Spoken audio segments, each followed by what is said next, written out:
दोस्तों नमस्कार, शिखर न्यूज़ में आपका स्वागत है। हम सब के बीच में आज जनपद बहराइच के सबसे बड़े डिग्री कॉलेज किसान स्नातकोत्तर महाविद्यालय के इतिहास के प्रोफेसर आदरणीय डॉक्टर सत्यभूषण सिंह जी हम सब के बीच में उपस्थित हैं। अपने जीवन काल में काफ़ी समय महाविद्यालय को आपने दिया है और तमाम युवा और युवतियों को आपने देखा है, तमाम ऐसे युवाओं को देखा है जिन्होंने उन्नति करके अपने माता पिता का, जनपद का नाम रोशन किया है, और साथ में तमाम ऐसे युवाओं को भी देखा है जो हताशा और निराशा में अपने जीवन को बर्बाद किए हैं। तो उन सभी परिस्थितियों के बारे में आज हम बात करने वाले हैं और शायद ये बात आज के ये जो दिग्भ्रमित युवा हैं उनके लिए प्रेरणादायी हो सकती है। तो डॉक्टर साहब, सबसे पहले आपका शिखर न्यूज़ में हृदय से स्वागत है, अभिनंदन है। बहुत बहुत धन्यवाद शिखर जी। सर, एक लंबा समय काल आपका महाविद्यालय के सरजमी पर रहा है, महाविद्यालय की सेवा किया है, क्षेत्र की सेवा किया है और अभी कार्यरत हैं। आपने बहुत सारे उतार चढ़ाव खासकर युवा वर्ग में देखे हैं, तो इन सभी तथ्यों पर आपसे हम बातचीत करेंगे। उससे पहले हम जानना चाहते हैं कि आपने महाविद्यालय कब ज्वाइन किया और महाविद्यालय में आप तक कितने वर्ष हो गए हैं सेवा देते हुए? शिखर जी, मैं 1 अक्टूबर 2004 से किसान पीजी कॉलेज बहराइच के मध्यकालीन इतिहास विभाग में शिक्षक के रूप में कार्यरत हूँ और लगभग 2 दशक तो पूरे हो जाएंगे जी। इन 2 दशकों में महाविद्यालय ने भी काफ़ी ऊंचाई प्राप्त की है। पोस्ट ग्रेजुएट कॉलेज से आज ऑटोनोमस कॉलेज के रूप में स्थापित है और कह सकते हैं कि पूरे नेपाल की तराई के जितने ज़िले हैं और अवध विश्वविद्यालय के जो कॉलेज हैं उसमें सर्वश्रेष्ठ जो है प्रदर्शन जो है शिक्षकों का जो मार्गदर्शन है, व्याख्यान है और जो विद्यार्थियों का जो परफॉर्मेंस है उसके लिहाज से बड़ा जो है आगे रहा है और एक नामचीन कॉलेज जो है सारे देश में और प्रदेश के में स्थापित है।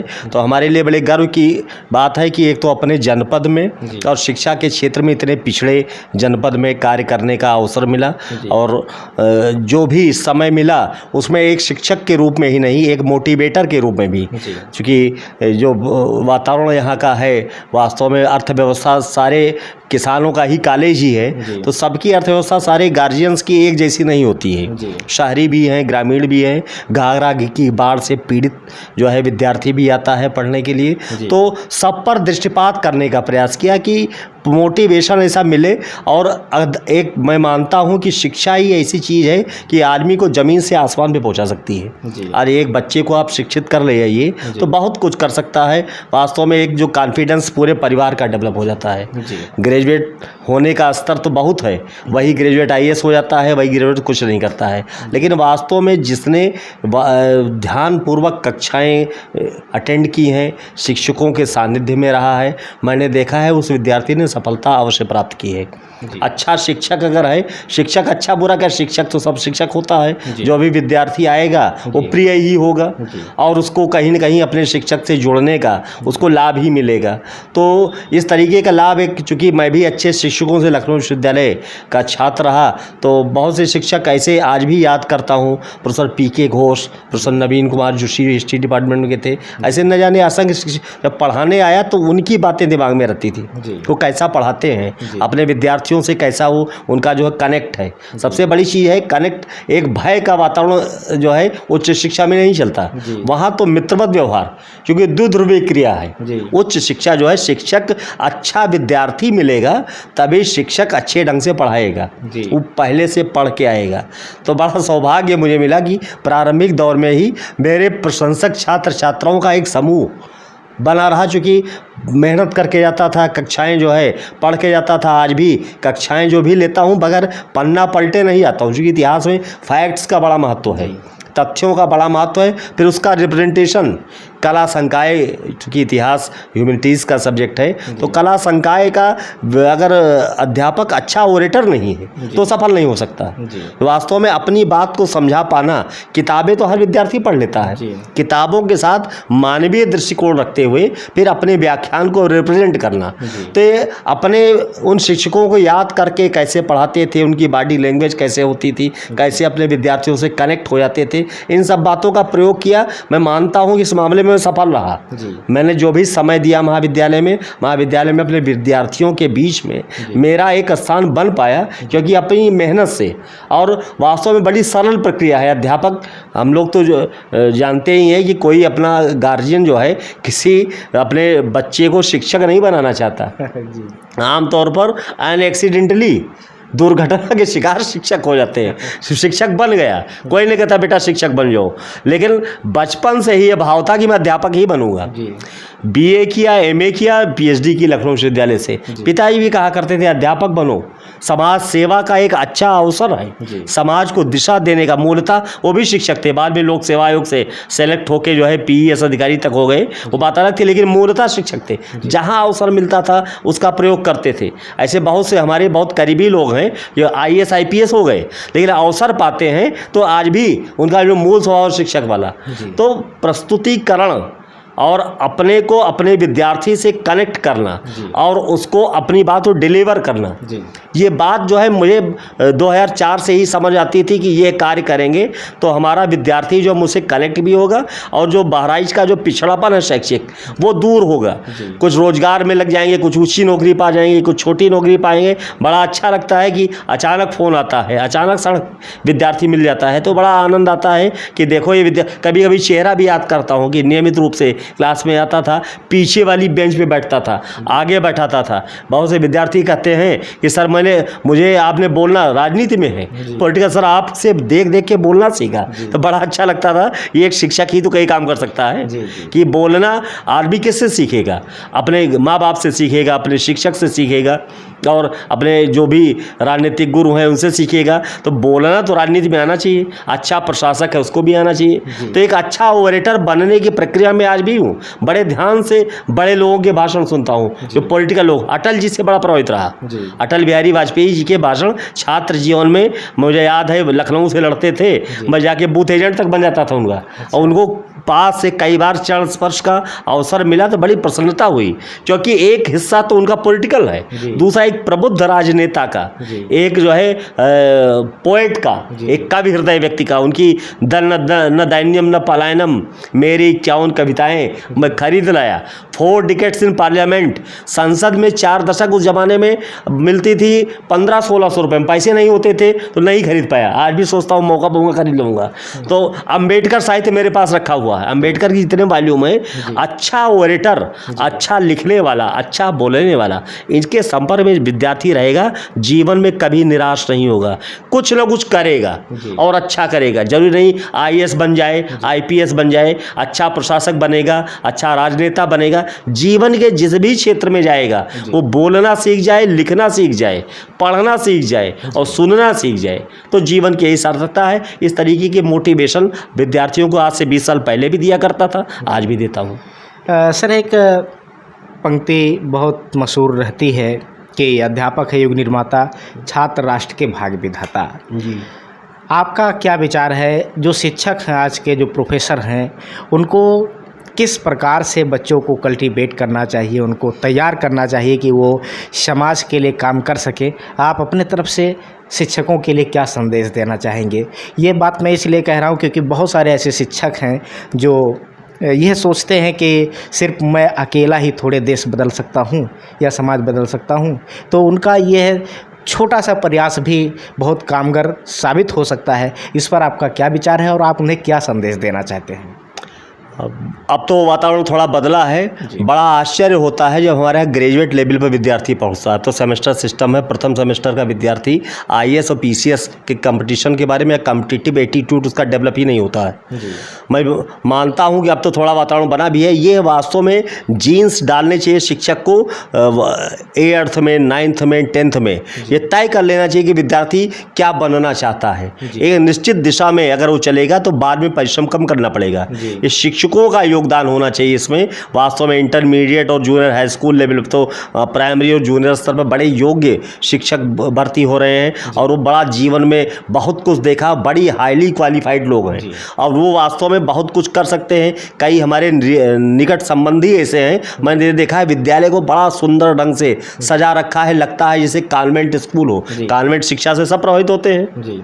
हमें याद है CMS के बारे में अब तो नहीं रहे, जगदीश गांधी, उन्होंने भी डोर टू डोर टीचिंग से, कोचिंग से CMS खड़ा किया, जहाँ 65,000 विद्यार्थी पढ़ते हैं जी। न जाने कितनी, देश का सबसे बड़ी संस्था है CMS। लेकिन वास्तव में मोटिवेटर बहुत अच्छे थे वो शुरुआती दौर से विश्वविद्यालय जीवन में, यहाँ लखनऊ विश्वविद्यालय में पढ़े हैं, तब से मोटिवेशन का कार्य, पढ़ाने के साथ मोटिवेशन का कार्य भी शिक्षक करे, वो भी नीचे से करे। विद्यार्थी में क्या संभावनाएं इनकी तलाश करे और उसी हिसाब से गणना वहीं से शुरू करे। क्योंकि वास्तव में वो कहते हैं मिट्टी का वो जो है वो लूंदा है, उसको कैसे गढ़ के आप घड़ा बनाएंगे, कैसे कुल्हड़ बना देंगे, कैसे क्या करेंगे, ये तय करेगा बुनियादी शिक्षक। बुनियादी शिक्षक ही तय कर देगा, और तो वो रास्ता और आसान हो जाएगा। जाके जब इंटरमीडिएट पास करे और ग्रेजुएट पास करे, तब जाके दिल्ली में मुखर्जी नगर और नजीबाबाद में खड़ा होता है विद्यार्थी, तो उसको बड़ा घोर परिश्रम करना पड़ता है। वो वातावरण का निर्माण हम अपने बहराइच जैसे छोटे ज़िले में कर पाएँ, हम कॉम्पिटिटिव एटीट्यूड डेवलप कर पाएँ, प्रतियोगी परीक्षाओं की समझ हम अपने हाई स्कूल इंटर के विद्यार्थियों में डेवलप कर पाएँ, तो जब वो ग्रेजुएशन लेवल पहुँचेगा तो बहुत कुछ वो सीख चुका होगा। सर यहाँ रोकना चाहूँगा और आपकी ही बात पर आऊँगा। जो बहराइच है, थोड़ा माना जाता है कि शैक्षिक दृष्टि से थोड़ा अभी काफ़ी पीछे है, और निरंतर सबका प्रयास है कि ये शिक्षा के क्षेत्र में काफ़ी उन्नति करे। अपने क्षेत्र के युवा जो हैं, उनके अंदर एक ध्येय रहता है कि शहर के जो छात्र हैं वो काफ़ी अच्छा पढ़ाई पाते हैं, काफ़ी अच्छी पृष्ठभूमि पाते हैं, और हमारी उतनी अच्छी पृष्ठभूमि नहीं है, तो हम अपने जीवन में कोई ऐसे अच्छे मुकाम नहीं हासिल कर पाते हैं। इसलिए थोड़ी बहुत पढ़ाई करके और वो पढ़ाई को छोड़ देते हैं, कॉलेज को छोड़ देते हैं। बहुत मुश्किल से जब ग्रेजुएशन में एडमिशन लेते हैं तो एक आध क्लास उन्होंने किया, उसके बाद उनके दिमाग में बात आती है कि अब हमको पैसा कमाना चाहिए, क्योंकि ये शिक्षा हमको उस मुकाम तक नहीं ले जा सकती है। खैर, ये उनकी अनभिज्ञता है। तो ऐसे युवाओं को आप क्या कहना चाहेंगे जिनका ध्येय सिर्फ ये है कि शिक्षा नौकरी देती है, और अगर नौकरी ना मिले तो शिक्षा व्यर्थ है? तो क्या शिक्षा का उद्देश्य सर सिर्फ नौकरी ही है या होना चाहिए? ऐसे युवाओं के लिए आपका क्या संदेश है? देखिए, एक तो किसी भी तरीके से इन्फीरियरिटी कॉम्प्लेक्स से ग्रस्त नहीं होना चाहिए कि वो शहर में रहते हैं, मैं गांव में ही तो बैठा हूँ। शिखर जी, मैं गांव में ही बैठा हूँ, और मेरा उद्देश्य गांव में बैठने के पीछे मेरी इतनी सामर्थ्य है कि मैं शहर में रह सकता हूँ। मैं केवल ये कोशिश करता हूँ कि अपने आसपास के वातावरण को ऐसा निर्मित करूँ कि उस शहर में रहने वाला बच्चा और गाँव में रहने वाला बच्चा, उसमें कोई अंतर नहीं है, बौद्धिक क्षमता में अंतर नहीं है। अगर आप माने तो शारीरिक मेहनत गाँव का बच्चा ज़्यादा कर लेता है, वो अपने माँ बाप के साथ धान और गेहूं काटने भी जाता है। उसके सारे बौद्धिक विकास के पक्ष पर ही ध्यान दिया जाए। और बहुत बड़ी ज़रूरत है कि जो आसपास के जो विद्यालय हैं उनमें पढ़ाने वाले शिक्षक हैं, इनकी बहुत बड़ी भूमिका है। वो जो प्राइमरी स्कूल है, जो जूनियर हाई स्कूल, पूर्व माध्यमिक विद्यालय जिन्हें कहते हैं, वो शिक्षक जरा सा भी अवेयर हों तो पूरी सेना पैदा होगी प्रशासकों की। और शिक्षा का उद्देश्य नौकरी पाना नहीं है, एक सभ्य नागरिक बने। और शिक्षा एक तो कॉन्फिडेंस पैदा करती है। आप समाज में आप जो है नौकरशाहों से घबरा गए कि बहुत पढ़े लिखे हैं। नौकरशाही का मतलब क्या, ब्यूरोक्रेसी का मतलब यह है कि आपके सेवक हैं। आप पढ़े लिखे होंगे तब उनकी बात को आप उनसे प्रतिवाद कर पाएंगे। आपको डांट के अगर भगाता है कोई जो है बड़ा सरकारी अधिकारी, तो इसके पीछे आपकी कमी है कि आप अपनी बात समझा नहीं पाए। आपको अगर शिक्षित बनकर अगर आगे बढ़ना है तो शिक्षा ही है जो एक मार्ग है जिसके द्वारा आप आगे बढ़ सकते हैं, अपनी बात को कह सकते हैं। केवल नौकरी तक ही चीज़ें सीमित नहीं है। नौकरी तो एक है, रास्ता है कि आप जीविकोपार्जन का साधन है, लेकिन जीवन को अच्छा बनाने के लिए, लाइफ को अच्छा बनाने के लिए आप पहले शिक्षित, नौकरी तो अपने आप आ जाएगी। नौकरी छोटी या बड़ी नौकरी कोई बहुत बड़ी बात नहीं। बहुत से मित्रों को आज भी सुनता हूँ, नई पीढ़ी के लोगों को ये भी मिली, वो भी कई नौकरियों में हो गए, फिर सोच रहे किधर जाएं। फिर लोगों से पूछते, हमारे पास भी आते हैं, सर इसमें भी हो गया, इसमें भी हो गया। जी, यहाँ पर सर मैं फिर आपको टोकूंगा। ये जो युवा हैं खासकर, जैसे उन्होंने इंटरमीडिएट क्वालिफाई कर लिया, पास आउट हो गए, या हाई स्कूल उन्होंने पास कर लिया, उस समय एक ऐसा समय काल होता है कि उनको डिसाइड करना चाहिए कि हमको अपने जीवन में किस सेक्टर में जाना है, और वह कंफ्यूज रहते हैं कि मैं क्या बन सकता हूँ, क्या कर सकता हूँ, क्या नहीं कर सकता हूँ, इसलिए वो सही निर्णय नहीं ले सकते हैं। तो एक आप कुशल शिक्षक होने के नाते ऐसे युवाओं को क्या संदेश देना चाहते हैं सर? सबसे बड़ी चीज़ है काउंसलिंग होनी चाहिए। ये सब चीज़ें अभाव हैं हमारे कैसर में भी, हमारे बहराइच जनपद में भी। काउंसलिंग हो कि विद्यार्थी चाहता क्या है, वास्तव में किस दिशा में जाना चाहता है। वास्तव में अगर पढ़ाई लिखाई में रुचि नहीं है तो वहीं बैक ड्रॉप कर दीजिए, क्योंकि बेमतलब का ग्रेजुएट होने का कोई मतलब नहीं है। आप बेरोजगारों की भीड़ बढ़ा रहे हैं।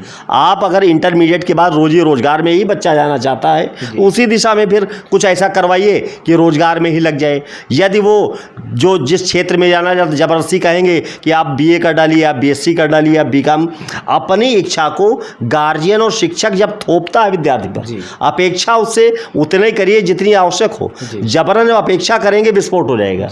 आप जो है सही मार्ग नहीं दिखलाए। तो काउंसलिंग की आवश्यकता है। विद्यार्थी से बैठ के इंटरमीडिएट पास करने के बाद अपने पाल्य से, अपने स्टूडेंट से आप ये जानने का प्रयास करिए कि वास्तव में किस क्षेत्र में वो जाना चाहता है। जिस क्षेत्र में जाना चाहता है उस तरफ पुशअप करने का प्रयास करिए। अनावश्यक थोपी गई शिक्षा वो भी बड़ी हानिकर होती है। डॉक्टर साहब, एक सवाल और हम आपसे पूछेंगे। काफ़ी ऐसा तबका है जो बहुत ही गरीब है, धनाभाव है, बच्चा प्रतिभावान है, पढ़ना चाहता है, लेकिन घर की परिस्थितियां उसे अनुमति नहीं देती हैं कि वो पढ़ पाए। वो लगन बहुत है, वो बच्चा अंत में निराश हो जाता है। तमाम ऐसे केसेस आपने भी देखे होंगे और मुझे भी काफ़ी बच्चे मिला करते हैं। बच्चे निराश हो जाते हैं और आखिरी में वो अपने सपने को किसी बक्से में बंद कर देते हैं और ऐसा मानते हैं कि हम कुछ जीवन में नहीं कर पाएंगे। तो क्या धनाभाव के चपेट में आया हुआ बच्चा क्या अपने भविष्य को सिर्फ एक सपना मान करके बर्बाद कर देगा, खो देगा? ऐसे बच्चे जो हताश हो जाते हैं, उन बच्चों के लिए क्या कहना चाहते हैं आप? क्या धन के अभाव में वो बच्चा आगे पढ़ाई नहीं कर सकता है? जो हिम्मत हार जाते हैं उन बच्चों के लिए आपका क्या सुझाव है, बताएं। देखिए, कभी निगेटिव तो रहना नहीं चाहिए, नकारात्मक तो कभी ना रहिए। सकारात्मक विचारों के लोगों से जुड़िए। जहाँ आपके पास आर्थिक संभावनाएं जहाँ से हो सकती हो, डेवलप करने का प्रयास करिए।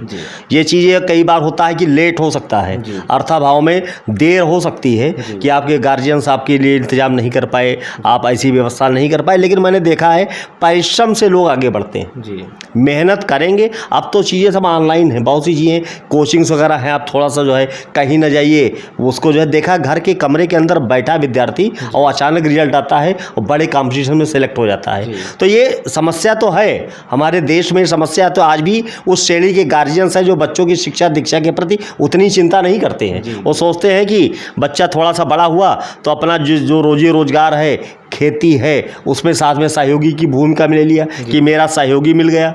तो उसको थोड़ा सा समय तो देना पड़ेगा और विद्यार्थी को भी जो है ऐसे लोगों के टच में आना पड़ेगा। निश्चित रूप से जो निगेटिविटी जिनके अंदर ना हो, नाते रिश्तेदारी में भी है, सोचते बहुत से लोग मैंने देखा ताने मारते हैं, ये क्या कर पाएंगे, लेकिन जब कुछ हो जाता है तो कहते बड़ा मेहनती था। तो है नहीं, परिश्रम का कोई ऑप्शन नहीं है, विकल्प अभ्यास तो करना पड़ेगा। जिस क्षेत्र में कम पैसे में जहां संभावनाएं हैं वहां उनकी तलाश करनी चाहिए। अच्छे लोगों के संपर्क में रहे, अच्छे शिक्षकों, मैं मानता हूं शिक्षक समाज आज भी इस देश का बहुत अच्छा है। अध्यापक के संपर्क में यदि रहेंगे, अध्यापक कोई ना कोई राह, चाहे प्राइमरी स्कूल का हो चाहे विश्वविद्यालय का हो, कोई ना कोई रास्ता अपने विद्यार्थी को, 50 उदाहरण में 3 बीघे का खेतीहर और उसके 4 बच्चे, एक बच्चा कोई प्राइमरी, कई उदाहरण मेरे पास है, प्राइमरी में हो गया, डिग्री का प्रोफेसर हो गए। तो ऐसा नहीं है। अच्छा, सरकारी सपोर्ट को लोगों को गवर्नमेंट देती ही है, लेकिन वो सपोर्ट जो है एक ठीक है, शिक्षा के क्षेत्र में वजीफा मिल जाता है, सब कुछ है, लेकिन घर का सबसे बड़ा है इंटरनल सपोर्ट।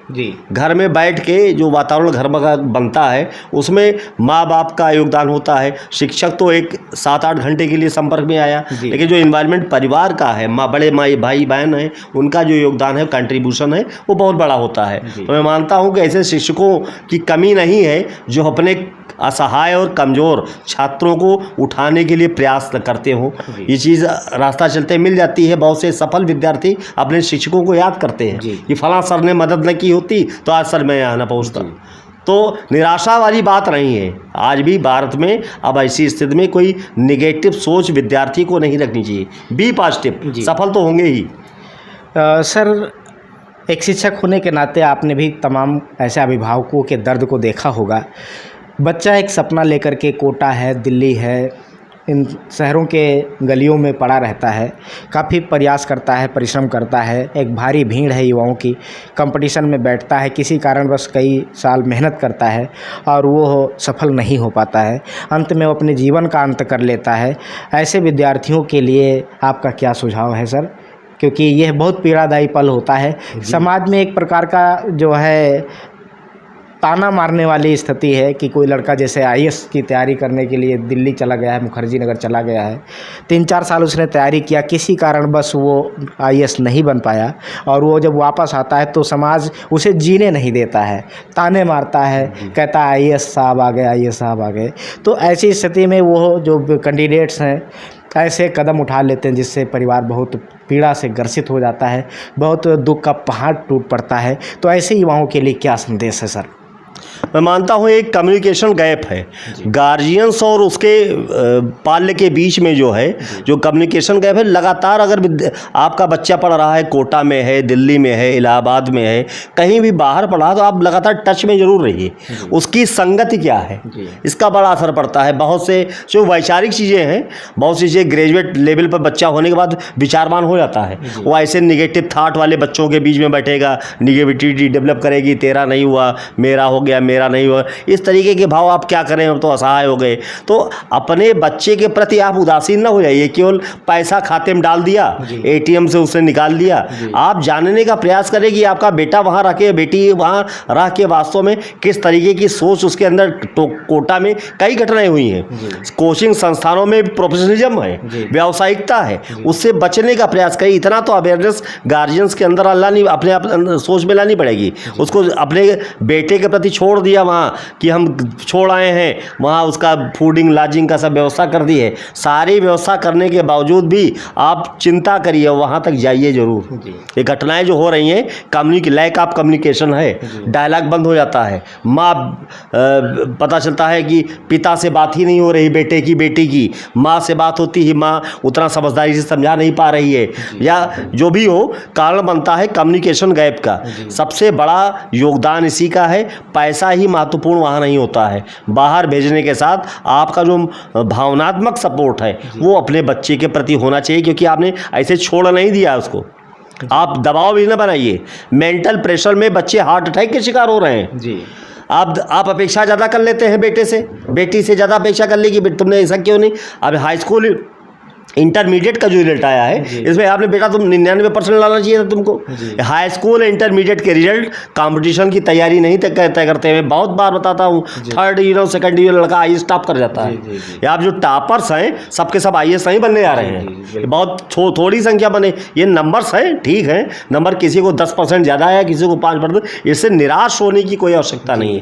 इस तरीके मैं बड़ा भाग्यशाली मानता हूँ कि मैंने मोटिवेशन दिया है, लड़के सेलेक्ट हो गए और वास्तव में बी ग्रेड के और सी ग्रेड के विद्यार्थी थे हमारे कॉलेज के, ये सेलेक्ट हो गए, छोटी बड़ी नौकरियों में आ गए, बड़े आनंद का पूर्ण जीवन बिता रहे हैं। तो निगेटिविटी ना आवे, अपने पाल से संपर्क में रहे। जो कोचिंग संस्थान है सबके सबको अच्छा मान लेना, सारे उनका टीचर और नॉन टीचिंग स्टाफ उनमें कोलैबोरेशन नहीं है, वो व्यावसायिकता की बात करते हैं, कोचिंग में फीस की बात करते हैं। ये सब चीज़ें जो दबाव बनता है, ये भी कारण बनता है कि इतना माँ बाप का दबाव, इतना बेटा तुम्हारे ऊपर लगा रहे हैं, अब ये पैसा कहाँ से आएगा। रिजल्ट चाहता है, रिजल्ट ना लीजिए आप उसको अच्छा जो है नागरिक बनाने के लिए अच्छी शिक्षा देने का प्रयास करिए। होगा सेलेक्ट, एक बार नहीं हुआ दूसरी बार हो जाएगा, नहीं भी सेलेक्ट होगा कुछ और करेगा, वो अच्छा करेगा, ये सोच होनी चाहिए। डॉक्टर साहब, एक और अफवाह गांव में फैली रहती है, खैर शहरों में तो इसका अब अभाव दिखने लगा है, लेकिन देहात में ऐसा माना जाता है कि लड़का और लड़की दोनों में एक दीवार खड़ी कर देते हैं लोग कि लड़कों को पढ़ाया जाए, लड़कों को नौकरी करवाना है, लड़के घर संभालेंगे, लड़के वंश को आगे बढ़ाएंगे। इस लालच में लड़की पर ध्यान नहीं देते हैं, लड़की को कम पढ़ाते हैं। हालांकि काफ़ी जागरूकता आई है, फिर भी अभी कुछ ऐसे तबके के लोग हैं जो लड़की और लड़का में भेद करते हैं। चाहे वो खासकर हम शिक्षा के बारे में ही कहेंगे, लड़कियों ने भी बड़े बड़े पदों पर जा कर के देश का मान सम्मान बढ़ाया है।